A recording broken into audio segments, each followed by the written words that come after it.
What's happening, everybody? Christian Pedersen, joined by Dan Dickau, back for another episode of the Gonzaga Nation podcast. Thank you very much for tuning in. If you are brand new, we talk all things WCC once a week, but we do it through a Gonzaga lens. Here is Dan Dickau. He's one of the school's all-time greats. He's got his photo up behind me. Like, I don't have my photo up behind me.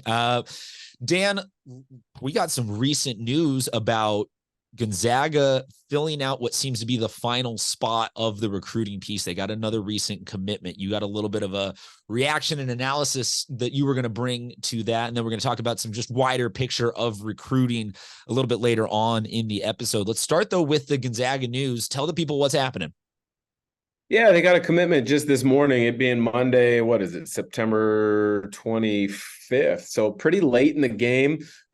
We saw this happen a couple years ago where Gonzaga finally was able to get Gino Crandall into school as a grad transfer. And so he showed up a couple weeks late after school started. I imagine this is a similar setup where he should be getting over here, I would imagine, any day, getting started with school work. But yeah, Pavle Stosic, I believe is how you pronounce the last name.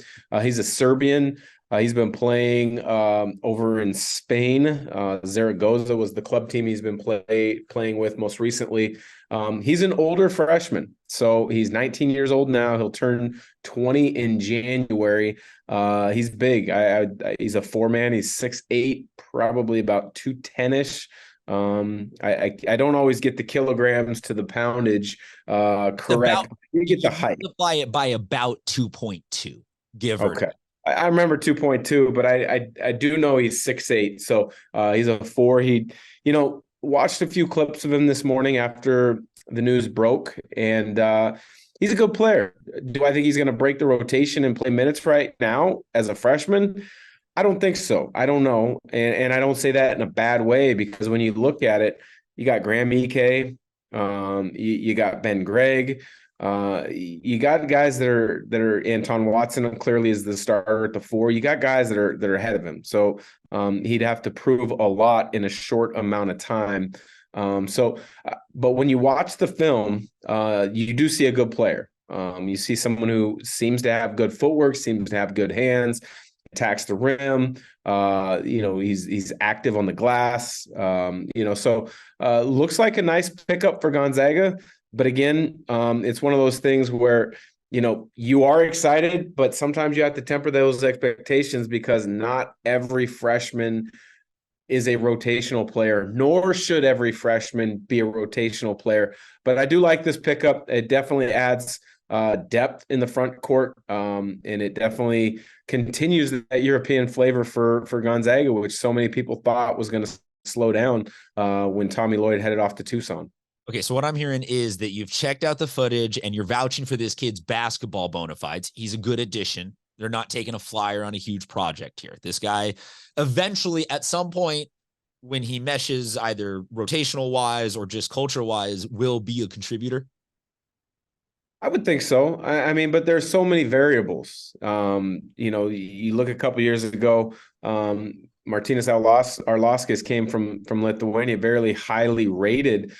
He just couldn't find a niche, couldn't find a place in the rotation. Now, I don't think he was a bad player, but I don't think he was a great player either. He found a better opportunity heading back to play pro in Lithuania. And I'm not saying that's going to be Pavel Stosic. It's just that's kind of sometimes how things work. What I'm seeing is what you're saying is that for Mark Few having, like you said, international flavor, it's not a lock. None of these kids are a guaranteed they're going to come here and match the projection, much like a lot of the high school kids in America. Yeah, look, there are certain guys when they step on campus, they're a lock to be a pro. Like the first time I saw Domantas Sabonis at practice as a freshman, even though he wasn't a starter, I was like, he's a pro. And lo and behold, he's an all-NBA, all-star type player. Chet Holmgren, same type of deal. The problem is now is everybody, fans included, want production right away. And people will look at a roster and be like, oh, we got 7, 8 NBA guys or potential NBA guys on the roster. Slow down. Even the best Duke, North Carolina, Kentucky, Kansas teams, they don't have 8 NBA players. Gonzaga has been blessed with a lot of really good players in recent years where they've had rosters where there's been 2, 3, maybe even potentially 4 NBA players on a roster at a time. But for people to have crazy high expectations of a freshman is outlandish many times. What I see on film is a good player who has a chance to improve and crack the rotation down the road. I don't know. I would love to say he's going to play minutes this year. But when you look at all things, it's hard to pinpoint a freshman breaking into the rotation above Ike, Watson, Ben Gregg, Braden Huff, who was here a year ago, who's shown a tremendous amount of improvement. But all that said, I do like this young player's skill set. I think he's a positive addition to the program. As a nice fallback. If you're going to fill that spot with somebody, it might as well be a player like him. Yeah, he's an older player. Like I said, he'll turn 20 as a freshman. I believe in January is when his birthday is. So, I think it's a great pickup for Gonzaga.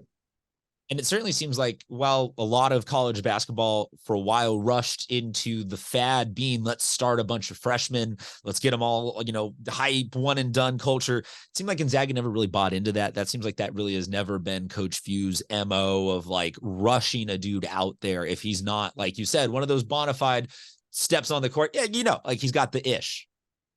Well, part of it is because when you go back 25 years when this run started, you were getting guys from the Northwest that were undervalued. And then gradually you've been able to expand your recruiting footprint to internationally, to across the country. And then to some of the, high level guys like your McDonald's All-American type players.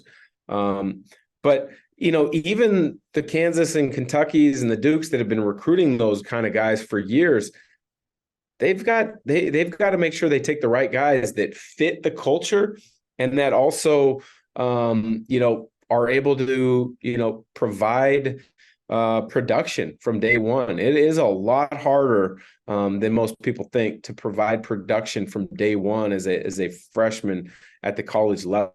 I mean, that's where, Jalen Suggs and a Chet Holmgren.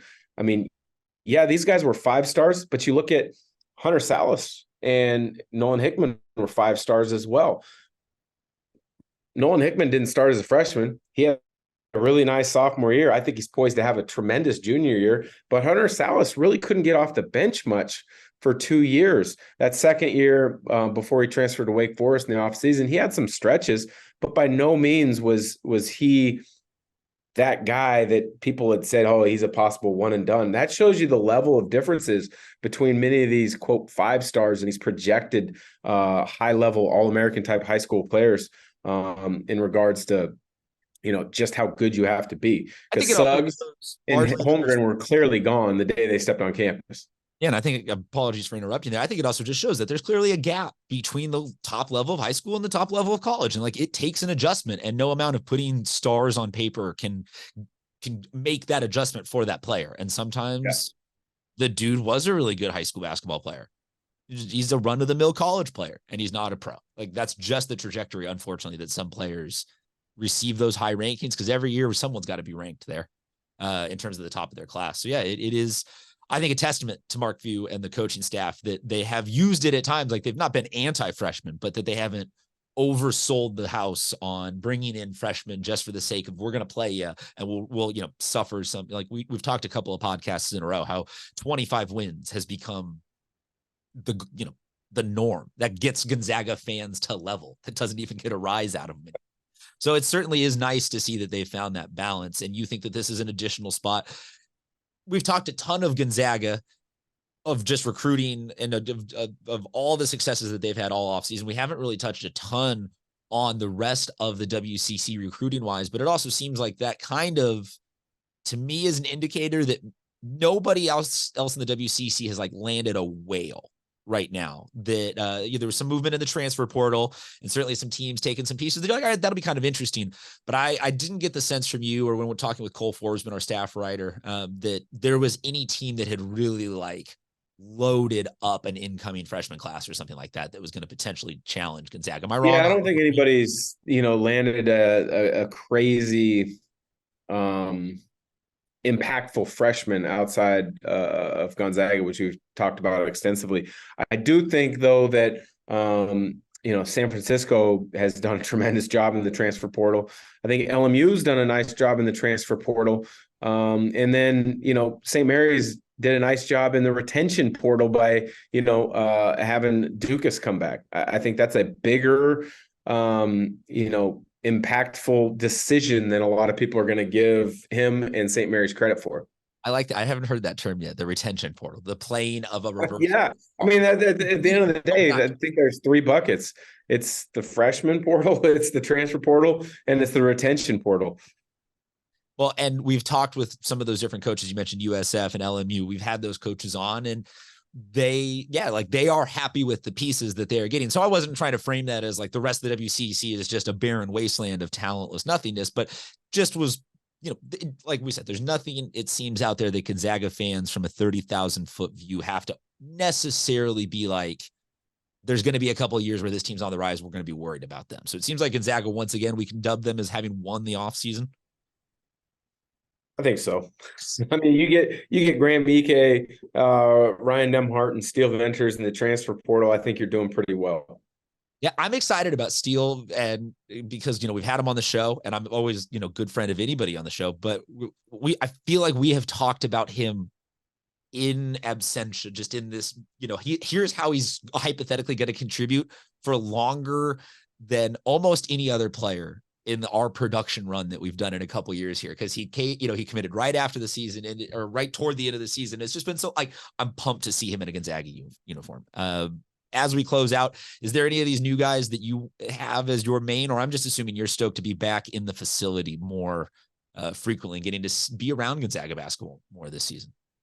Well, today, I believe, is the first day of true practice. I mean, you've had small workouts, individually, small group workouts, but I think today, if I'm not mistaken, is the first real practice where everybody's together. I'd have to check the NCAA calendar on that, but I think it is today. So I'll be getting down there probably either later this week or next week to get my eyes on the squad, but also get ready for my coverage of craziness in the kennel for the TV side, as well as kind of share some stuff with Cole Forsman, who's doing a great job on the journalist side for us.